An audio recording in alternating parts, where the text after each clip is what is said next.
All right, let's jump right into this explainer and completely rethink what we thought we knew about the most famous maritime disaster in history. I want you to imagine stepping onto the most luxurious ship ever built, genuinely believing it was literally impossible to sink. Meanwhile, behind the scenes, a whole series of hidden mistakes and dangerous decisions were already sealing your fate before the ship even untied its mooring lines. So what if the disaster didn't truly begin on the night it hit the iceberg? Now, you might be wondering why that matters, but asking this completely shifts our perspective from just a random unlucky accident to something far more disturbing. History loves to paint the Titanic as this sudden tragedy out of nowhere, but the source material reveals a very, very different timeline. What if it actually began months earlier, in boardrooms, shipyards, and quiet little decisions? As we dig into the sources, it's actually kind of shocking. We find that the ship's tragic fate was pretty much sealed long before it ever left the harbor. The deeper you look, the darker it gets. Section 1. The unsinkable illusion. Peak human confidence. Let's set the stage back in 1912, an era where folks truly believed technology had finally conquered nature. Look at this stark contrast right here. On one side, you have the public perception, a literal floating city, a miracle of engineering that had supposedly conquered the ocean. But then you look at the hidden realities on the right, and they tell a chilling story of cost-cutting and ignored risks, from weaker iron rivets to dangerously few lifeboats. 2,200. That's how many people this massive ship was built to carry across the Atlantic. For the wealthy elite, holding a ticket for this voyage was basically like holding a golden ticket into the future itself.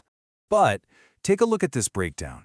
The executives only provided enough lifeboat capacity for about 50% of the people on board. That means half the passengers literally had no seat in an emergency. At the time, the executives truly believed the ship was practically its own lifeboat, just assuming nearby vessels would ferry passengers away long before it ever sank. And here is the kicker. Luxury mattered more than emergency preparation. The sources show they intentionally avoided adding more lifeboats just because it would clutter up the beautiful open decks meant for the first-class passengers. It's crazy to think about, but the Titanic actually carried fewer lifeboats than it could legally hold. That quiet boardroom decision would ultimately cost over 1,500 lives. Moving on to Section 2, Hidden Flaws and Compromises, Built to Break. Let's peel back the layers on the physical construction of the ship and expose the flaws that made it shockingly fragile. When we look at the details, the sources point to some unbelievable structural and operational compromises. For starters, brittle iron rivets were allegedly used in certain spots just to cut costs, rivets that evidence suggests easily snapped in freezing temperatures. On top of that, there was a massive coal fire that reportedly burned inside the bunker for days before departure, potentially weakening the hull's metal right near the impact zone. Oh, and perhaps most frustratingly, after a last-minute crew change, the binoculars for the lookouts were completely locked away. Section 3. A Chain of Ignored Warnings. The Wireless Room. Once this ship actually hit the open Atlantic, the warning signs didn't just pile up, they actively fell on deaf ears. Just look at this timeline from April 14th. It perfectly illustrates how communication just completely broke down. During the day, multiple ships are sending iceberg warnings over the wireless radio. But by the evening, the radio operators are completely swamped.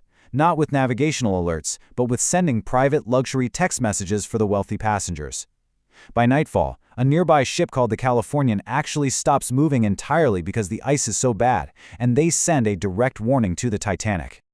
Okay, I want you to literally just pause and imagine hearing this infamous reply, "Shut up, I am busy." No way, right? But that's exactly what the Titanic's radio operator told that nearby ship that was desperately trying to warn them about the ice. It's almost impossible to wrap your head around when you know what's coming just hours later. Because of that dismissed warning, the Titanic continued plowing near full speed right into a known ice field. You see, the company was under intense pressure to make headlines and prove their absolute dominance. Slowing down, well, that was viewed as an unacceptable admission of danger. Section 4. The unthinkable happens. Collision and chaos. You combine an unusually calm, glass-like ocean, absolutely no moon to reflect off the ice, and those missing binoculars. And well, collision was inevitable. This breaks down the fatal engineering design flaw perfectly. Step 1. The iceberg scrapes the hull, opening multiple sections right below the waterline.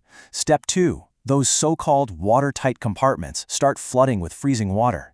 But here is the real seal of their fate in Step 3. Those compartments were not capped at the top. the water just spills over into the next one, exactly like an overflowing ice tray. Within minutes, the engineers knew it was over. But the passengers, they didn't believe it. At first, they actually treated the lifeboats as a total inconvenience. They'd been completely sold on this myth of invincibility. As a result, the first boats launched shockingly half-empty. Precious rescue seats just floated away unused. Meanwhile, that nearby Californian saw their distress rockets but delayed taking any action due to confusion, all while the Titanic's band hauntingly continued to play music into the freezing night. And as we compare the experiences here, it's really sobering. The chaos exposed the era's deep class divides. Survival that night basically came down to your wealth, your status, and literally where you slept on board. First-class passengers had way easier access to lifeboats and actual information. Meanwhile, a lot of third-class passengers were left struggling with language barriers, navigating confusing hallways, and were even confronted by locked gates. Which brings us to Section 5, the modern lesson, conspiracy or overconfidence.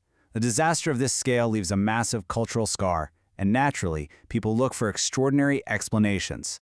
We really do have to address the popular conspiracy theories out there because they stem directly from the bizarre reality of ignored warnings and missing binoculars. Theory 1 says it was intentionally sunk for an insurance scam. Theory 2 claims it wasn't even the Titanic, but a disguised, damaged sister ship called the Olympic. And honestly, the reason people believe this stuff is just that the real story already sounds like total fiction. But the sources are crystal clear on this. Historians impartially and overwhelmingly reject these theories due to a complete lack of evidence. The extraordinary claims simply don't hold up, pointing instead to a reality that's actually much more terrifying. The real anatomy of this tragedy is a classic chain reaction, defined here as a series of events where small warnings get ignored repeatedly until disaster becomes completely unavoidable. It wasn't just one giant mistake, it was human arrogance, aggressive cost-cutting, and dangerous overconfidence. It's a pattern that for sure still plagues modern companies today. So I'll leave you with this to chew on as we wrap up this explainer. Was the Titanic doomed long before departure? Did the ship simply get unlucky and hit an iceberg? Or did it collide head-on with human overconfidence? Because sometimes the most terrifying part of history isn't what happened, but the glaring warnings people eagerly ignored right before it did.